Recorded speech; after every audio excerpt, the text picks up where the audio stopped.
2024년 6월 2일 천안광성교회 주일 예배 시작하겠습니다. 사랑과 은혜가 풍성하신 아버지 하나님, 호국 보훈의 달인 6월에 첫 번째 예배를 드릴 수 있도록 인도하심에 감사드립니다. 벌써 2024년의 절반을 보내고 있습니다. 한 해의 절반 동안 인도하신 주님의 은총을 찬양하고 앞으로도 함께 하실 임마누엘의 은총을 미리 감사하는 주의 자녀들 되게 하옵소서. 예수 그리스도의 이름으로 기원하옵나이다. 아멘. 사도신경으로 우리의 신앙을 고백하겠습니다. 나는 전능하신 아버지 하나님, 천지의 창조주를 믿습니다. 나는 그의 유일하신 아들 우리 주 예수 그리스도를 믿습니다. 그는 성령으로 잉태되어 동정녀 마리아에게서 나시고 본디오 빌라도에게 고난을 받아 십자가에 못 박혀 죽으시고 장사된 지 사흘 만에 죽은 자 가운데서 다시 살아나셨으며 하늘에 오르시어 전능하신 아버지 하나님 우편에 앉아 계시다가 거기로부터 살아있는 자와 죽은 자를 심판하러 오십니다. 나는 성령을 믿으며 거룩한 공교회와 성도의 교제와 죄를 용서받는 것과 몸의 부활과 영생을 믿습니다.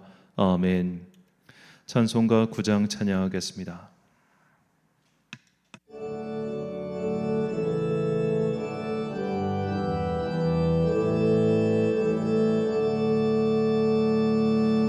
하늘에 가득 찬 영광의 하나님, 온 땅에 충만한 존귀하신 하나님, 생명과 빛으로 지혜와 권능으로 언제나 우리를 지키시는 하나님, 성부와 성자와 성령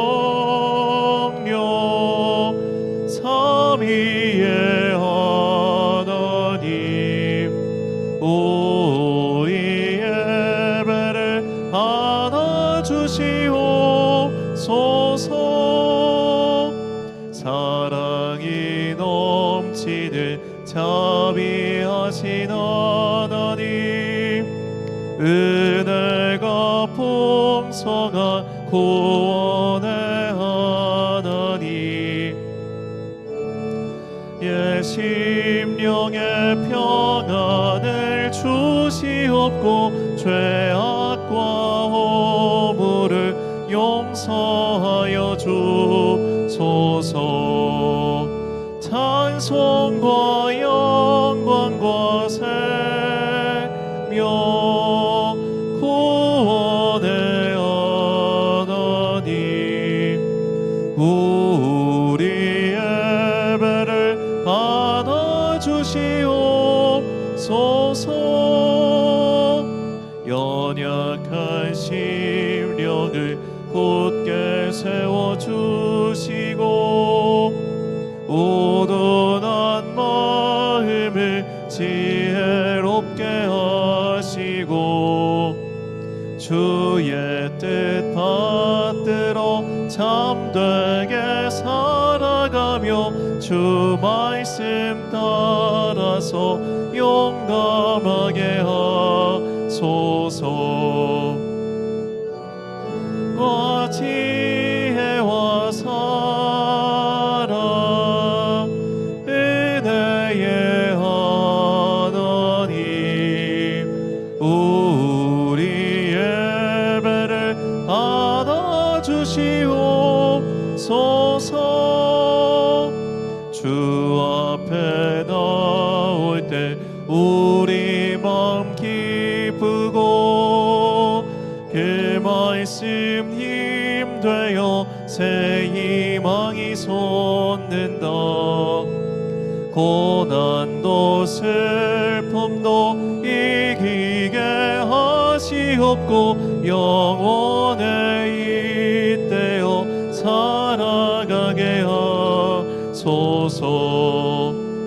우리의 자랑과 기쁨 생명의 하나님, 우리 예배를 받아주시옵소서.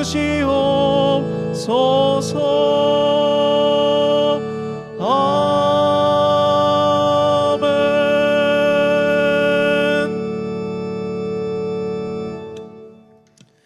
한 주간 동안 하나님과 나만 아는 죄를 고백하며 침묵으로 회개의 기도를 드리겠습니다.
다 함께 공동기도를 드리겠습니다.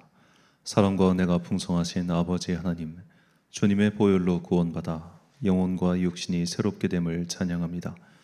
이 거룩한 주일에 주님 앞에 나와 예배드리니 받아 주시옵소서. 우리에게 맡겨진 사명을 감당하게 하시고 받은 은혜에 부족함이 없도록 분별력을 내려 주옵소서. 주님께 온전히 쓰임받는 자녀들이 되길 소망합니다. 성령 하나님, 주님께 순종하며 모든 삶의 주권을 내어드리기 원합니다. 우리가 날마다 기도와 말씀으로 성령님의 은혜를 체험하게 하사 늘 깨어있는 성도의 삶을 살게 하옵소서. 주님께서 우리의 체질을 아시오니 바른 길로 인도하옵소서. 사랑의 주님, 날마다 분주하게 사느라 주님의 은혜를 놓치고 살 때가 있습니다. 하나님께서 원하시는 바른 삶이 무엇인지 항상 분별하게 하시고 바쁘다는 핑계로 주님을 잊고 살지 않게 하옵소서.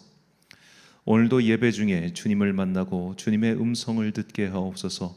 주님의 큰 사랑을 입은 우리가 그 사랑, 그 놀라운 복음을 전하며 살게 하옵소서. 그리하여 주님께로 돌아오는 사람들이 많아지게 하옵소서. 6월은 호국 보훈의 달입니다. 나라의 미래를 걱정하며 우리가 간구하오니 우리나라가 바른 길, 생명의 길, 복음의 길을 갈 수 있도록 선한 역사를 일으켜 주옵소서. 아직도 평화가 보이지 않는 이 땅에 기쁨과 평화의 노래가 울려 퍼지게 하시고 그날이 올 때까지 기도를 내려놓지 않는 우리가 되게 하옵소서. 이 시간 오직 주님만 영광 받으시고 우리에게는 넘치는 은혜와 축복의 시간이 되게 하옵소서. 이 모든 간구와 함께 주님의 은총과 자비를 구하며 주님께서 가르쳐 주신 기도를 드리오니 하늘에 계신 우리 아버지, 아버지의 이름을 거룩하게 하시며 아버지의 나라가 오게 하시며 아버지의 뜻이 하늘에서와 같이 땅에서도 이루어지게 하소서.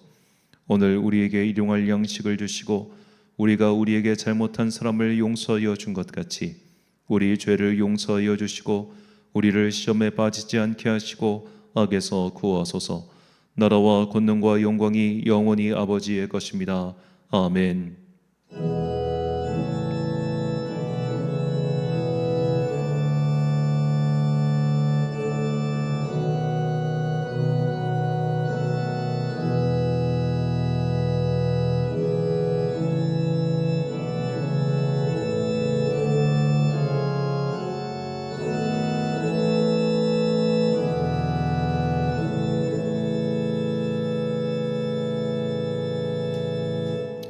서재의 말씀 선포하겠습니다. 이때 내가 만일 잠잠하여 말이 없으면 유다인은 다른 데로 말미암아 노임과 구원을 얻으려니와 너와 내 아버지 집은 멸망하리라. 내가 왕후의 자리를 얻은 것이 이때를 위함이 아닌지 누가 알겠느냐. 아멘. 우리를 이 시대에 부르시고 또 이 시대에 기도 제목을 주신 것은 바로 이 땜을 위함일 것입니다. 그리스도인은 단순히 국가주의를 신봉하기 때문에 기도하는 자들이 아닙니다. 나와 함께 살고 있는 사람들을 위해서 기도하는 사람들입니다.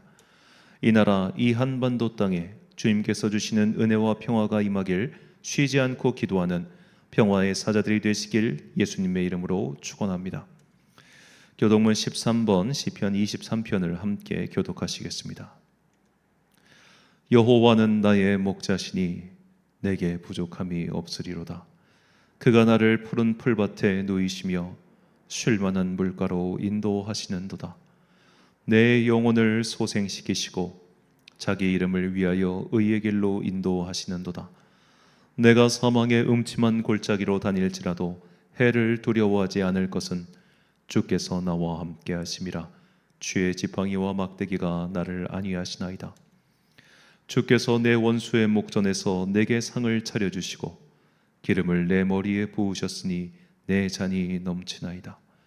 내 평생의 선하심과 인자하심이 반드시 나를 따르리니 내가 여호와의 집에 영원히 살리로다. 아멘. 찬송가 538장 찬양하겠습니다.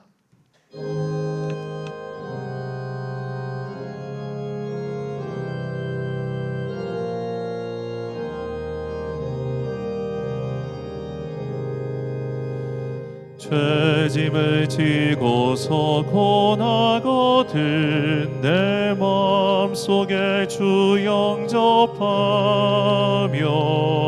새 사람 되기를 원하거든 내 구주를 영접하라. 의심을 다 버리고 구주를 영접하라. 만문 다 열어놓고 내 구주를 영접하라. 정결케 되기를 원하거든 내 마음속에 주 영접하며 생명수 마시기 원하거든 내 구주를 영접하라. 의심을 다 버리고 구주를 영접하라. 만문 다 열어놓고 내 구주를 영접하라. 진실한 친구를 원하거든 내 마음속에 주 영접하며 내 맘의 평안을 원하거든 내 구주를 영접하라. 의심을 다 버리고 구주를 영접하라. 만문 다 열어놓고 내 구주를 영접하라. 즐거운 찬송을 하려거든 내 마음속에 주 영접하며 평안한 복지에 가려거든 내 구주를 영접하라. 의심을 다 버리고 구주를 영접하라. 만문 다 열어놓고 내 구주를 영접하라.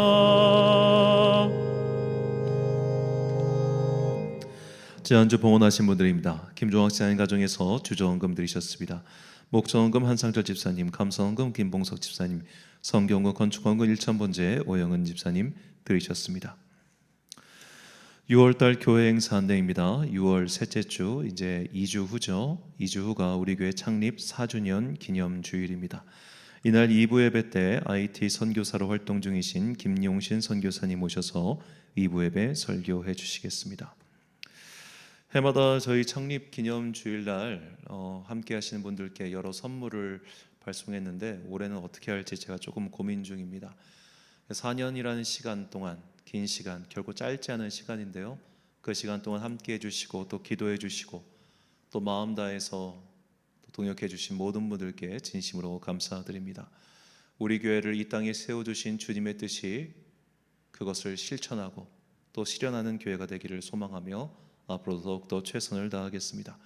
6월달은 특별히 호국 보훈의 달입니다. 6월 한 달 동안 특히 이제 한 해의 절반이기도 하죠. 이 혼란한 나라를 위해서 또 앞으로 이 국가의 미래를 위해서 항상 마음 다해 기도해 주시는 우리 호국의 기도자들 되시길 또 주님의 이름으로 축원합니다. 드린 예물 위하여 봉헌 기도드리겠습니다. 사랑과 은혜가 충만하신 아버지 하나님 참으로 감사합니다. 주님께서 드디어 이 한 해의 절반인 6월을 맞이할 수 있도록 우리를 여기까지 인도해 주셨습니다. 앞으로 날씨는 더욱 더워질 것이며 우리를 둘러싼 환경은 쉬워지지 않을 것 같습니다. 국가의 미래가 암담합니다. 민족의 앞날이 어둡습니다. 우리는 그래서 참 많은 기도의 제목들이 있습니다.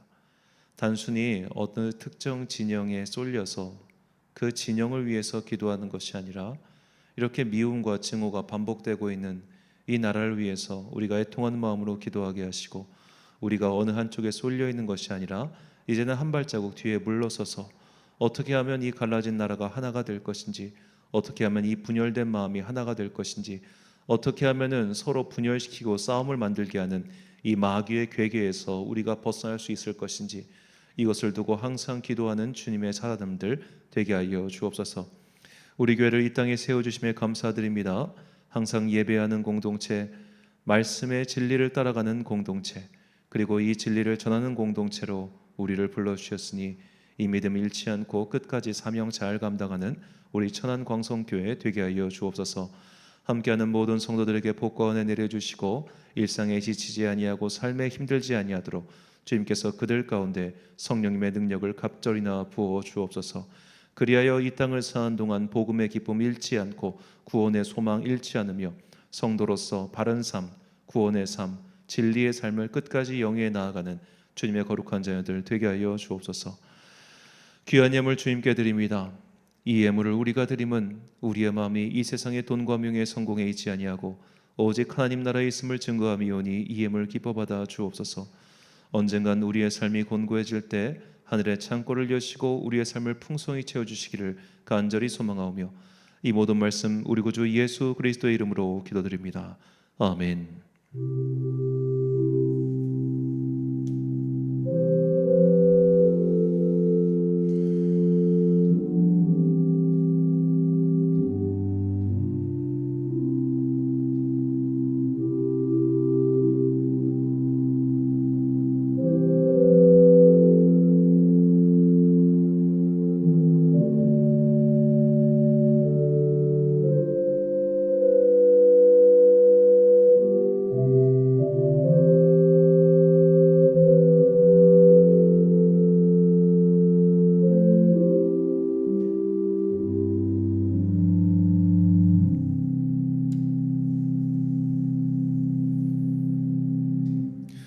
오늘 우리에게 주시는 하나님의 말씀 마가복음 5장 21절부터 34절까지 말씀입니다.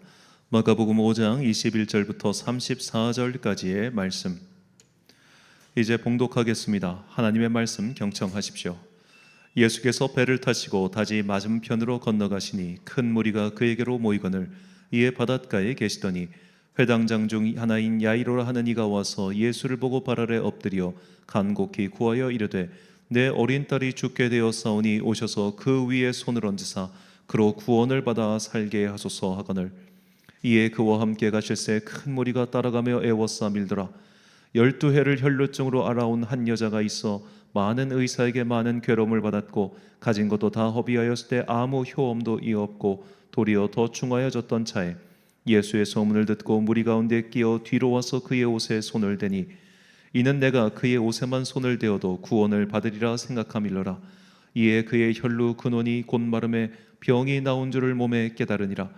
예수께서 그 능력이 자기에게서 나간 줄을 곧 스스로 아시고 무리 가운데서 돌이켜 말씀하시되 누가 내 옷에 손을 대었느냐 하시니 제자들이 여짜오되 무리가 에워싸 미는 것을 보시며 누가 내게 손을 대었느냐 물으시나이까 하되 예수께서 이 일 행한 여자를 보려고 둘러보시니 여자가 자기에게 이루어지는 일을 알고 두려워하여 떨며 와서 그 앞에 엎드려 모든 사실을 여쭈니 예수께서 이르시되 딸아 내 믿음이 너를 구원하였으니 평안히 가라 내 병에서 놓여 건강할지어다. 아멘. 홀로 오롯이 함께 오롯이란 제목으로 하나님의 말씀 선포하겠습니다. 오늘 설교 제목이기도 한 우리말 오롯하다라는 말, 요새는 별로 안 쓰는 말이죠. 이 오롯하다라는 말의 뜻은 모자람이 없이 온전하다, 완벽하다라는 뜻입니다. 자, 이 오롯하다, 저는 이 오롯하다라는 말을 들으면 가장 먼저 떠오르는 이미지가 어떠한 흔들리는 상황 속에서도 흔들리지 않고 굳건히 서 있는 한 사람의 모습이 떠오릅니다. 세파에 휩쓸리지 않고 뜬 소문에 휩쓸리지 않고 자신이 가야 할 길을 묵묵히 가는 사람, 그 사람을 가리켜 오롯하다라고 말할 수 있겠지요. 해야 할 바를 반드시 해내야 되는, 흔들리지 않는 그 사람, 오롯한 사람. 그렇다면 우리는 오롯한 사람입니까? 분명하고 뚜렷한 그런 사람인가요? 어제 이 거룩한 방파제 국민대회를 참석했습니다. 집회 측에서 발표한 자료를 보니 약 20만 명 정도가 참석해서 역다 최다 인원 참석했다고 그렇게 말씀하셨습니다.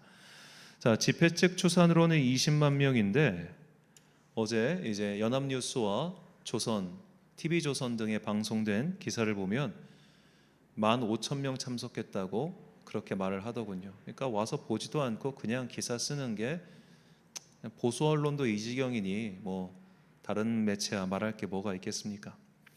자, 이 거룩한 방파제 집회는 서울에서 열리는 동성애 축제, 이 퀴어 축제를 반대하는 성격의 집회로 이 한때 퀴어 축제가 서울시청 앞 광장에서 열리는 통에 그 반대편인 대한문 앞에서 모였는데 퀴어 축제가 최근 이 퍼레이드를 을지로 쪽으로 바꿨다고 합니다. 여기는 또 기사를 보니 15만 명이 참석했다고 주최 측 기사를 냈습니다. 자, 여하튼 이 대한문 앞에서 남대문 앞까지 정말 수많은 사람이 모였습니다. 정말 그렇게 많은 사람들이 몰린 것을 보면서 그리고 참 많은 사람들이 열심히 이 나라를 위해서 그리고 포괄적 차별금지법 통과 반대를 위해서 기도하는 모습을 봤습니다. 그리고 그때 그 사람들이 모여있는 통에 옆에서 자기 광고하는 사람도 봤습니다. 뭐 종말 복음 선교회였던가요? 어떤 분인지 모르겠는데 확성기를 틀고 가면서 종말이 다가왔습니다. 아마겟돈이 다가왔습니다. 뭐 그렇게 광고하고 가는 그런 분도 봤습니다. 자, 이런저런 사람들의 모습들을 보면서 저는 그때 오롯함에 대해서 생각을 하게 됐습니다. 나와 같은 편이 지금 수십만 명이 모여 있다고 생각해 보십시오. 이때는 없던 힘도 생기는 법입니다. 집단, 군중의 힘은 정말로 강력하지요. 저는 과거에 정권 타도를 외치는 촛불 집회에 참석해 본 적이 없습니다. 하지만 이때 모인 인원이 100만 명이 넘었다고 합니다. 100만 명. 그러니까 서울 경복궁 앞에서부터 어제 집회가 이루어졌던 남대문 그 앞까지 사람들이 빼곡하게 모여서 집회를 했죠. 최종 200만 명까지 모였다고 하는데, 자, 이렇게 많은 사람들이 모이면 그 힘이 얼마나 대단하겠습니까? 대통령까지 내려오게 만들 만큼 대단한 힘이죠. 그렇게 집단이 뭉쳐서 생긴 힘은 분명히 강력하지만 동시에 위험하기도 합니다. 분별력이 사라지기 때문이죠. 그렇게 집단에 휩쓸리면 한 개인은 오롯하게 서 있기가 힘든 법입니다. 우리는 수십만 명 속에 둘려 있지 않아도 담대하게 기도할 수 있을까요? 나와 같은 생각을 품고 같은 주장을 하는 사람이 없어도 우리는 그 말을 담대하고 당당하게 할 수 있을까요? 그런 의미에서 1인 시위를 하는 분들은 그 주장의 방향이 어찌 되었든 간에 참 대단한 사람들이 아닐 수 없습니다. 그러니까 정치인들의 1인 시위는 사실 1인 시위가 아니죠. 뭐 그 옆에 뭐 그냥 당직자들 쭉 둘러싸 가지고 혼자만 사진을 박는 거지 혼자는 시위가 아니잖아요. 그러니까 유명인들의 1인 시위 말고 정말로 아무 이름 없는 사람이 정말 정의와 진리와 혹은 여러 가지 사회 목소리를 내기 위해서 1인 시위를 하는 것은 영향력이 그만큼 없기도 하지만 바꿔 말하면 그만큼 대단하기도 한 겁니다. 그렇게 홀로 오롯하게 그 일을 하는 것은 쉽지 않은 일이죠. 그래서 이런 홀로 오롯한 사람을 오롯하지 못하게 만드는 군중의 힘은 강력하고 또 위험하다는 겁니다. 대중의 힘은 이 정도 인원이 모이면 무언가를 기획하고 실현하면 이전엔 못했던 일도 단숨에 할 수 있겠다라는 생각이 생길 만큼 강력하죠. 이런 군중의 힘을 보여준 신뢰가 2021년에 있었던 미국 의회당 점거 사건입니다. 자, 이때 시위자 4명이 사망했고 의사당을 지키던 경찰관 1명도 순직했습니다. 워싱턴 경찰관 56명과 의회 경찰관 60명이 총 부상을 당했고요. 이 일로 200건 이상 입건되었고 34명이 체포되었다고 합니다. 그런데 이 일에 참가한 사람들 모두가 입건되거나 하지는 않았습니다. 왜냐? 얼굴을 숨기고 대중 속으로 파고들면 잡힐 가능성이 현저하게 떨어지기 때문이죠. 좋은 일이든 나쁜 일이든 그 일에 많은 사람이 참가하면 힘이 생깁니다. 그런데 그 힘의 방향은 때로는 엉뚱한 대로 튀기 마련이죠. 그래서 많은 사람들이 모여 있을 때 그리고 내가 그 속에 포함되어 있다면 더욱 정신줄을 붙잡아야 합니다. 선동과 선동질에 넘어가는 순간 우리는 이성을 잃어버리기 일쑤이기 때문이죠. 자, 오늘 본문 말씀은 군중 그리고 대중의 관점에서 읽으면 예수님께서 말씀하신 바가 더욱 선명하게 보이는 이야기입니다. 예수님께서는 갈릴리 맞은편 거라사 지방에 가셨습니다. 그곳에는 귀신 들린 그 지방에선 유명한 사람이 있었습니다. 우리는 보통 이 귀신을 군대 귀신이라고 그렇게 말하죠. 자, 이렇게 이 귀신 들린 사람들은 쇠사슬로 묶어두긴 했지만 쇠사슬을 끊을 정도로 강력한 귀신에게 사로잡혀 있었죠. 저는 이런 소위 말해 물리력을 발휘하는 그런 귀신 들린 사람은 본 적이 없는데 어떤 목사님께서 하신 말씀에 따르면 이런 류의 귀신 들린 사람은 아무리 조그만한 여성분도 엄청난 괴력을 발휘해서 성인 장정들을 그냥 막 쓰러뜨린다고 합니다. 아마 마약류 중에 사람의 힘을 한계치까지 끌어올리는 LSD 약 같은 그런 약에 취한 상태와 같은 것을 이 마귀가 유발시키는 게 아닌가 그런 생각을 해봅니다. 자, 여하튼 이 귀신 들린 사람, 이 군대 귀신 들린 사람은 그 지방에서 유명한 사람이었고 예수님께서 그 귀신을 쫓아내자 그 지방 사람들이 예수님을 두려워하며 예수님을 빨리 가시라고 돌려보내지요. 자, 그렇게 그 지역에 예수님의 이름이 널리 퍼졌습니다. 자, 이 일을 마치시고 예수님께서는 다시 갈릴리 저쪽으로, 그러니까 당신의 활동 지역으로 넘어오셨습니다. 자, 이 갈릴리 호수의 면적이 166제곱킬로미터로 자, 우리 지역으로 치면 탕정, 배방, 음봉면을 합친 크기 정도이며 이 천안시 면적으로 치면 천안시 서북구 면적보다 약간 작은 게 갈릴리 호수입니다. 그러니까 그 당시 사람들이 볼 때 바다라고 표현해도 그리 이상하지 않을 정도의 큰 크기였죠. 자, 그런데 이렇게 큰 동네에 예수님의 소문이 쫙 퍼진 겁니다. 이 갈릴리 호수 오른쪽에 있었던 거라사 지방에서 예수님께서 넘어가셔서 아마도 뭐 디베랴냐 혹은 뭐 게네사렛 지방으로 가셨을 수 있는데 혹은 가버나움으로 가실 수 있겠죠. 여튼 이쪽 활동지역으로 넘어가셨는데 이 소문이 쭉 퍼진 거예요. 그러니까 천안시로 치면은 천안시 절반에 예수님에 대한 소문이 쫙 퍼진 겁니다. 자, 지금처럼 뭐 인터넷이 발달한 것도 아닌데 어떻게 이렇게 소문이 빨리 퍼졌을까요? 이유는 그 시대가 심심한 시대였기 때문입니다. 다른 오락거리가 전혀 없으니 뭔가 신기한 일이 일어났다는 소문 때문에 삽시간에 사람들이 몰려든 것이죠. 자, 오늘 본문은 그렇게 예수님의 소문이 다 퍼지고 나서 회당장 야이로가 예수님을 찾아와 저희 딸을 고쳐주세요라고 간구하는 장면부터 시작합니다. 자, 그 이야기를 함께 본 사람들이 예수님께서 어떻게 회당장 야이로의 딸을 고쳐주시는가 보려고 예수님을 따라가기 시작하죠. 본문 24절 말씀. 이에 그와 함께 가실새 큰 무리가 따라가며 에워싸 밀더라. 자, 여기서 에워싸 밀더라라고 번역한 헬라어는 쉰 들리보이고, 이 단어는 마가복음에서만 그리고 오늘 이야기에서만 2번 나오는 단어입니다. 자, 쉰이란 단어는 함께하다는 뜻이고, 들리보는 괴롭히다, 괴롭다라는 뜻이에요. 그러니까 에워싸 미는 것은 함께 괴롭다라는 뜻으로 지역할 수 있는데, 정말 사람들이 꽉꽉 들이차가지고 숨도 못 쉴 만큼 괴롭고 힘든 상태, 그렇게 군중들이 예수님을 에워싸 밀면서 회당장 야이로의 집으로 가고 있었다는 뜻입니다. 그들은 왜 이렇게 서로 괴로워하기 하면서까지 예수님을 따라가고 있었을까요? 신기한 거 구경하고 싶어서입니다. 그들이 정말로 회당장 야이로를 걱정해서, 그리고 야이로의 딸이 가엾어서 그 길을 갔겠습니까? 그런 사람들은 이미 다 회당장 야이로의 집에 있었을 겁니다. 신기한 구경거리가 생긴 거예요. 신기한 일이 벌어질까 하는 기대감이 생겼어요. 그러니까 에워싸 밀면서 갑니다. 이게 군중의 특징입니다. 많은 사람들이 모이면 이성이 마비됩니다. 군중의 광기, 군중의 집단화가 여실히 드러나는 것이죠. 이 일이 어떻게 오직 호기심 그 한 가지 이유만으로 우랑쾅쾅 모여가지고 서로 밀치고 숨 막힐 정도로 가고 있는 그 군중의 모습을 상상해 보십시오.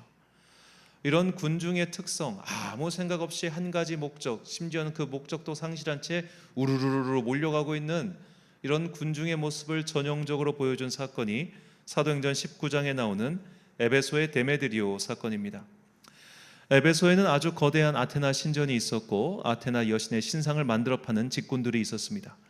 그중 데메드리오라는 사람이 바울이 전하는 그리스도의 도로 말미암아 에베소 사람들이 점점 더 그리스도 예수를 믿게 되었고, 그래서 신상을 파는 자기들의 수입이 줄어들었다고 말하면서 대중을 선동하여 바울이 아테나 여신을 모욕하였으니 그를 처단하자고 말합니다.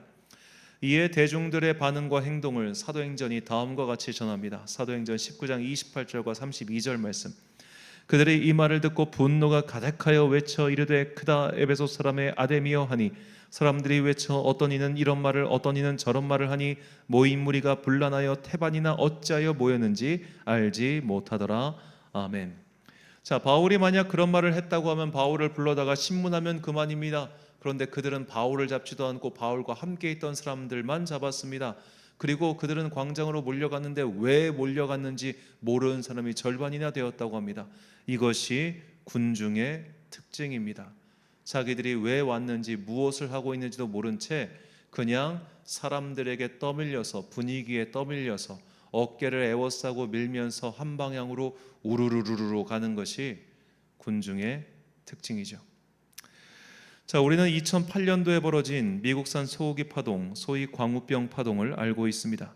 미국산 소고기에 광우병을 유발하는 병균이 들어있고, 이것을 먹으면 사람의 뇌가 썩는다, 없어진다, 그런 소문이 퍼지면서 이거 먹으면 죽는 거 아니에요, 저 이거 먹으면 죽어요 라고 하면서 그냥 시민들이 이것 또한 100만 명 가까이 튀어나와서 막 촛불 들고 시위를 했습니다.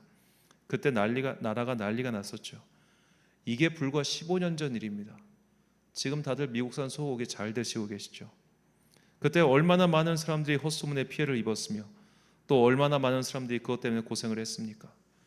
저는 여러 차례 말씀드리지만 앞으로 얼마 후에 분명히 우리나라뿐만 아니라 전 세계가 코로나라는 질병 때문에 헛고생을 한 것에 대한 사회적 조사가 나올 것이라고 생각합니다.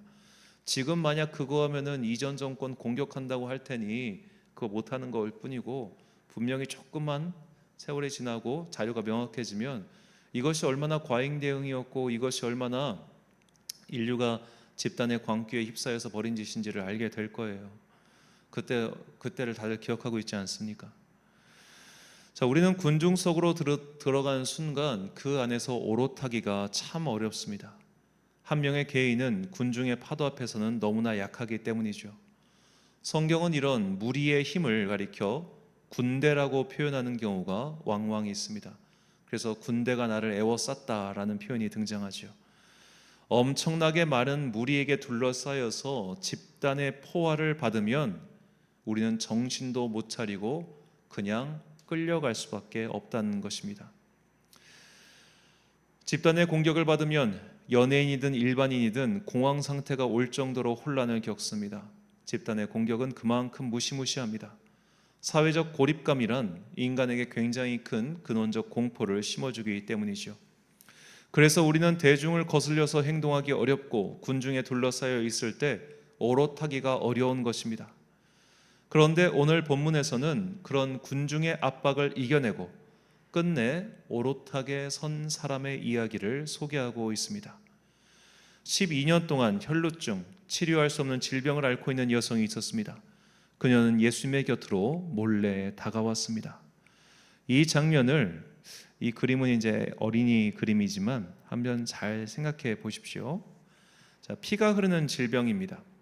물론 칼에 맞았을 때처럼 피가 콸콸콸 나진 않았겠지만 이 피냄새라는 것은 잘 지워지지 않죠. 더구나 옛날에 지금 우리처럼 샤워를 자주 하거나 세탁을 자주 할 수 있는 것도 아닌데 12년을 그 병을 앓았다면 몸에서 독특한 냄새가 났을 겁니다. 그녀는 두려웠겠죠. 혹시 내가 지금 나섰다가 오히려 저 군중들에게 밟혀 죽는 것은 아닐까? 저 사람들 속에 여기 피 흘리는 여자 있어요. 율법적으로 불결한 여자예요. 저 여자에게 닿으면 안 돼요. 라는 말을 누가 했을 때 그녀는 아마 그 자리에서 죽었을 수도 있습니다. 그러나 그녀는 저 마지막 희망을 바라보며 그 군중 사이를 뚫고 가지요. 자, 성인 남자들이 서로 애워싸 밀면서 가고 있는 그 길을 여자가 어떻게 뚫고 가겠습니까? 밑으로 해서 신장을 낮춰가지고 어떻게든 우겨싸서 들어갔을 거 아니에요. 그러니까 그녀가 예수님의 옷자락, 그것도 아래쪽을 붙잡았을 거란 말이에요. 그때 예수님께서는 이렇게 말씀하시죠. 본문 30절과 31절 말씀. 예수께서 그 능력이 자기에게서 나간 줄을 곧 스스로 아시고 무리 가운데서 돌이켜 말씀하시되 누가 내 옷에 손을 대었느냐 하시니 제자들이 여짜오되 무리가 애워싸 미는 것을 보시며 누가 내게 손을 대었느냐 물으시나이까 하되. 자, 예수님의 말씀에 대한 제자들의 대답이 이렇습니다. 지금 주님께 손 단 사람이 한둘이 아니라고. 이렇게 애워싸 밀고 있는데 한두 사람이 당신 옷 붙잡았겠냐고. 어떻게 하려는 얘기입니까? 이런 식의 반문이에요. 바꿔 말하면 그날 예수님을 만난 사람이 수십 명이고 정말 셀 수 없이 많은 사람이 예수님을 만났고 만졌어요. 그런데 구원받은 사람은 그 여인 한 명이었어요. 군중 속에 섞여서 그저 호기심을 따라서 주님을 따라간 사람, 그리고 주님을 만진 사람들 중에는 그 누구도 은혜를 체험하지 못했지만 간절함을 가지고 군중을 뚫고 예수님을 만난 그 사람은 홀로 오롯해졌다는 겁니다. 자, 이것이 군중 속에서도 집단 속에서도 세상의 광기와 풍파 속에서도 오롯한 사람에게 주시는 주님의 은총입니다. 예수님께서는 그 오롯한 한 사람이 받는 은총에 대해서 이런 말씀을 하신 적이 있습니다. 누가복음 4장 25절부터 27절까지 말씀.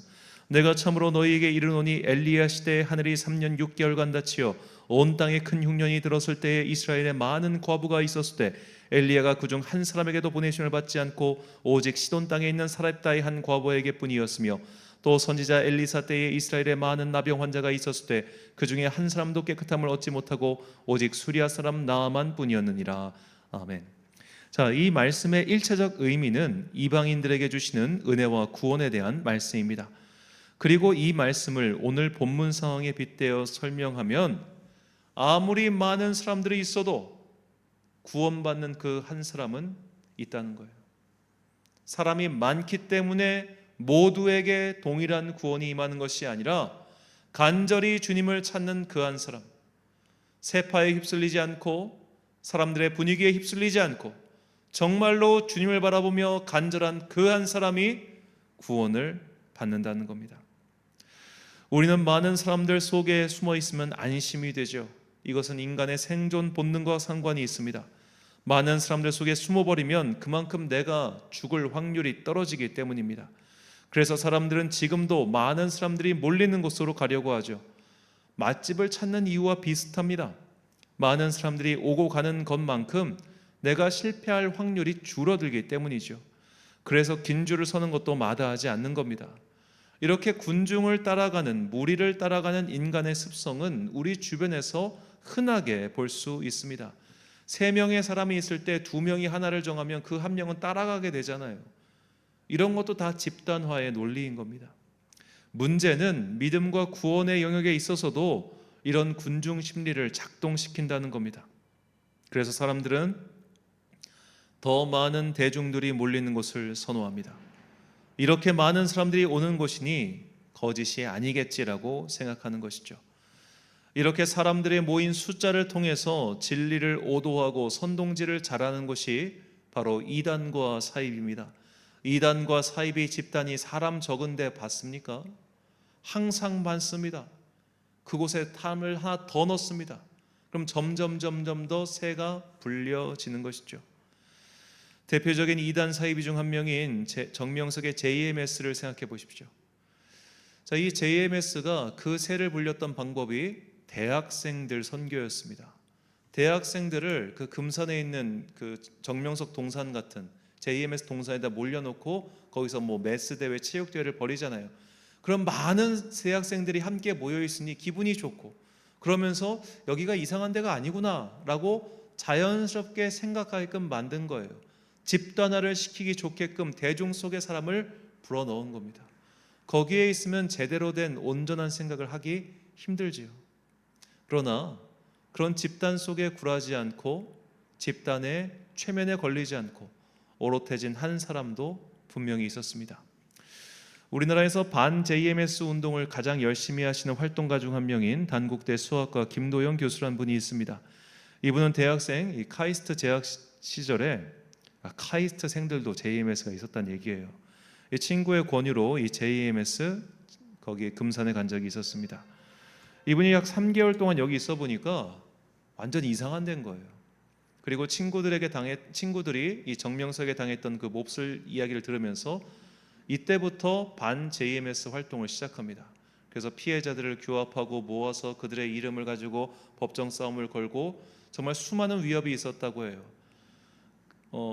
이 JMS 측에서 보냈던 그 깡패가 그 김도영 씨의 차인 줄 알고 습격을 했는데 그 차에 아버지가 계셔가지고 아버지가 여기가 뭐 함몰되고 막 이런 일도 있었다고 합니다. 자, 그런 식으로 수많은 깡패들의 위협이 있었음에도 불구하고 마침내 이 정명석 씨가 구속되고 그런 이분의 활동이 빛을 발하게 됐죠. 이것도 불과 최근의 일입니다. 24년 동안 그는 오롯하게 홀로 싸웠습니다. 24년 동안 그는 대중과 세상과 권력의 압박에 굴하지 않고 싸웠습니다. 대중의 무리에 취하지 않고 주님의 진리 위에 오롯하게 선 그 사람으로 인해 세상은 조금 더 밝아질 수 있었던 것이죠. 우리나라에서 이단 사이비 연구의 대가이신 고 탕명환 소장님이 올해가 소천하신 지 30주년이 되는 해입니다. 그분의 아들 3명은 모두 이단 사이비 연구로 하면서 아버지의 뒤를 잇고 있지요. 자, 이 탕명환 소장은 이단으로 판명받았던 서울 구로구의 평강제일교회 박윤식의 사주를 받은 그의 운전기사 이몽천의 손에 의해 살해당했습니다. 이몽천은 특전사 출신 부사관으로 이제 이 박윤식의 운전기사를 하고 있었어요. 그는 이제 이 탕명환 씨를 살해를 했지만 고작 15년을 받았고 만기에 출소했습니다. 그러니까 그가 죽은 이제 탁 소장이 돌아가신 지 30년이 됐는데 그를 죽인 사람은 15년 만에 나왔어요. 자, 이게 이단과 사이비가 가지고 있는 권력의 힘입니다. 말도 안 되는 일이죠. 자, 이 이몽천은 박윤식으로부터 이 탁 소장은 사탄이며 그를 죽여야 한다고 계속 지시받았다고 합니다. 자, 이 탁 소장님은 평생 통일교, 영생교, 아가동산, 천부교, 용화교 및 개신고 계열 이단과 사이비를 파헤치는 데 일상을 바쳤습니다. 그는 1983년인가요? 그때는 차량 폭탄 테러까지 당했다고 합니다. 거대한 집단에 맞서 진리를 지키기 위해 그는 오롯하게 살았습니다. 그리고 그의 삶의 궤적을 아들들이 이어받았죠. 그러나 그가 오롯하게 서 있기 위해 얼마나 많은 고난을 겪었는지 우리는 조금만 살펴봐도 알 수 있습니다. 혈루증을 앓던 여인은 무리를 뚫고서 그들의 그 기세등등한 어찌 보면 두려움과 사회적 편견에 맞서서 구원을 얻기 위해 파고들었습니다. 그곳에 모인 군중들은 그렇게나 예수님과 접촉하고도 믿음을 얻지 못했으나 간절했던 그녀는 구원을 얻었습니다. 이처럼 수많은 믿음의 위인들은 대중과 무리와 군중의 파도에 굴하지 않았습니다. 순교자 스데반을 생각해 보십시오. 사람들이 그를 애워싸고 협박했지만 그는 보무도 당당했습니다. 그렇게 홀로 오롯하게 주님 앞에 섰고 그래서 예수님의 얼굴과 천사를 보며 그는 그렇게 순교했습니다. 바울도 한때는 대중들 사이에 섞여서 주류를 따라가는 사람이었지만 예수님을 만나고 나서 그는 주류를 버렸습니다. 그는 심지어 교회 내에서도 주류와 다른 길을 갔습니다. 당시 예루살렘 교회의 주류는 기껏해야 팔레스타인 내부에서 유대인들을 대해서만 활동하고 있었지만 바울이 선교의 지평을 열고 이방인들을 향해서 뛰어들어갔습니다. 이것은 예루살렘 교회 내부에서는 오히려 혼란을 일으키고 환영받지 못하는 행동이었지요.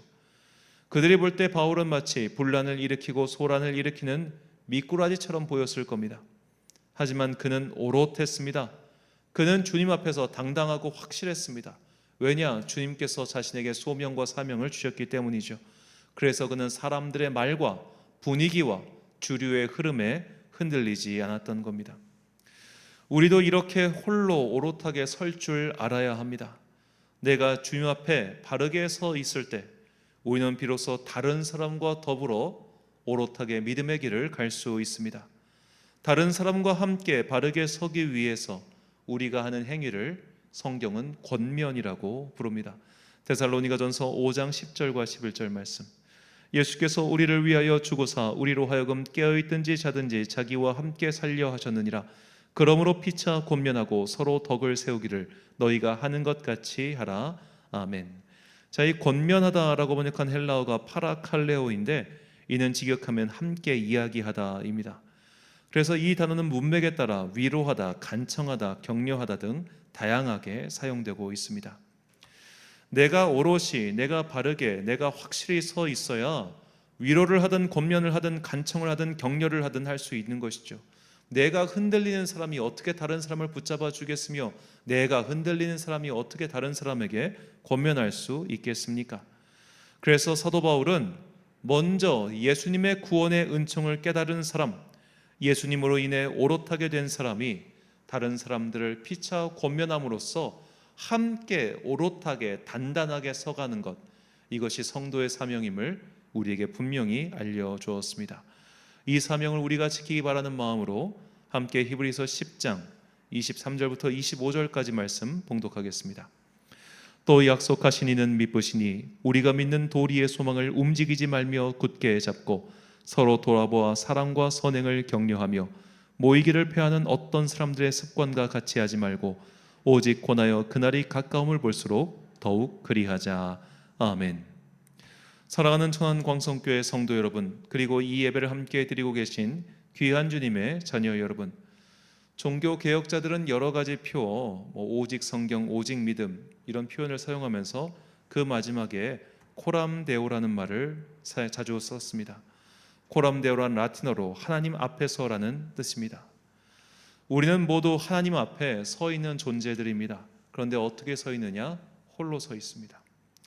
부모의 믿음은 거저 나에게 오는 것이 아닙니다. 다른 사람이 받은 구원은 내가 그와 친했다고 해서 얻어지는 것이 아니죠. 무리 중에 있어도 성령을 받지 못하는 사람이 있고 무리 중 아무도 성령과 은혜를 받지 못해도 홀로 은혜를 체험하는 사람이 있습니다. 하나님께서는 대중 속에 계시는 것이 아니라 혈혈주를 앓고 있으나 대중에게 외면당했지만 진리와 구원을 찾아 기어서라도 그 속에 들어가는 그 한 사람에게 있다는 것을 잊지 마십시오. 그러므로 먼저 오롯하게 서 있기 위해 나에게 구원의 은혜가 임하기를 기도하십시오. 누구의 말이나 강요 때문에 예수님을 찾는 것이 아니라 대중에게 휩쓸려 주류를 쫓아 그 길을 가는 것이 아니라 오롯하게 홀로 서서 믿음의 길을 걸어갈 수 있는 사람이 되게 달라고 기도하십시오. 내가 먼저 주님 앞에 바르게 서 있을 때 우리는 비로소 다른 사람에게 권면하고 권유하며 그와 함께 손을 잡고 하나님의 나라가 올 때까지 믿음을 지켜주는 성도요 교회가 될 것입니다. 무리의 압박에 굴하지 않고 끝까지 주님 앞에 오롯하게 서 있었던 사람들처럼 우리 한 사람 한 사람 또한 오롯하게 주님 앞에 서서 구원의 은총을 노래하는 그 한 사람이 되시길 주님의 이름으로 축원합니다. 우리 찬양 믿음으로 서리라 부르신 후에 파송의 말씀 선포하고 예배 마치겠습니다.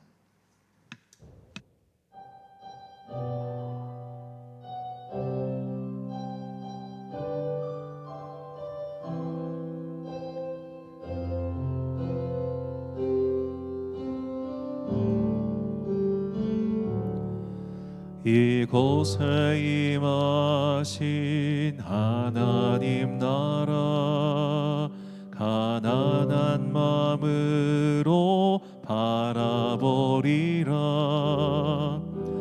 먼저 그 나라 그 뜻 구하며 나의 삶 드리리. 주님이 맡기신 하나님 나라 믿음의 눈으로 바라보리라. 하늘의 뜻이 이 땅 가운데 완성될 그날까지 믿음 다여 그 위에 서리라. 하나님의 나라는 무너지지 않으리. 믿음 다여 그 나라 세워가리라. 주님 곧 오실 때까지 이곳에 임하신 하나님 나라 이곳에 임하신 하나님 나라 가난한 마음으로 바라보리라. 먼저 그 나라 먼저 그 나라 그 뜻 구하며 나의 삶 드리리. 주님 맡기신 하나님 나라 주님이 맡기신 하나님 나라 믿음의 눈으로 바라보리라. 하늘의 뜻이 이 땅 가운데 완성될 그날까지 믿음 다하여 그 위에 서리라. 하나님의 나라는 무너지지 않으리. 믿음 다하여 그 나라 세워가리라.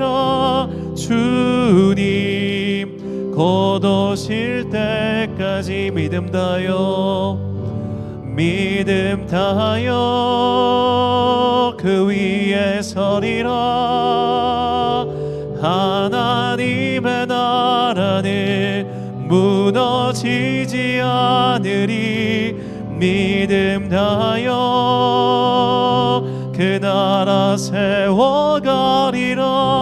주님 곧 마지막 찬양합니다. 믿음 다하여 믿음 다하여 그 위에 서리라. 하나님의 나라는 무너지지 않으리. 믿음 다하여 그 나라 세워가리라. 주님 곧 오실 때까지. 아멘. 기도하겠습니다. 사랑과 은혜가 풍성하신 아버지 하나님, 우리가 이 믿음 가지고 오롯하게 서 있기를 간절히 소망합니다. 시대의 흐름에 넘어지지 않게 하여 주옵소서. 시대의 유행을 따라가지 않게 하여 주옵소서. 시대의 악한 것들에 동참하지 않게 하여 주옵소서. 사람들이 많이 가는 곳에 구원이 있다 착각하지 말고, 사람들이 많이 있는 곳에 진리가 있는 양 오해하지 않으며, 정말로 진리와 구원은 오직 하나님께만 있음을 분명히 깨닫고, 설령 많은 사람들 속에 있다 할지라도 오롯하게 주님을 바라보며 분별하고 구원의 반석 위에 오롯하게 설 수 있는 주의 사람들 되게 하여 주옵소서. 내가 먼저 그 자리에 바로 서 있어야 남을 권면하고 격려하고 깨우치며 그를 구원의 길로 인도할 수 있다는 것을 잊지 않고, 먼저 그 자리 위에 분명하게 바르게 뚜렷하게 오롯하게 서 있는 주님의 자녀들이 되기를 간절히 소망하오며, 이 모든 말씀 우리 구주 예수 그리스도의 이름으로 기도드립니다. 아멘. 바소의 말씀 선포하겠습니다. 우리는 먼저 소문과 분위기에 휩쓸리지 않고 예수님을 찾는 오롯한 한 사람, 하나님 앞에 바로 선 단독자가 되어야 합니다. 내가 먼저 오롯하게 서 있어야 다른 사람의 손을 잡아줄 수 있습니다. 내가 받은 구원을 잃지 않고 많은 사람들에게 휩쓸리지 않고 항상 오롯하게 주님 앞에 서기 위해 노력하는 여러분과 제가 되시길 예수님의 이름으로 축원합니다. 축도로 예배를 마치겠습니다. 지금은 우리 주 예수 그리스도의 은혜와 하나님 아버지의 놀라우신 사랑과 성령님의 교통하심이 이제 믿음의 반석 위에 오롯하게 서서 주님께서 가르쳐주신 믿음의 진리를 따라 다른 이들을 권면하고 격려하며 함께 오롯하게 서 나가리라 다짐하는 주님의 귀한 자녀들 머리 위에 지금부터 영원까지 함께 하시기를 간절히 축원하옵나이다. 아멘.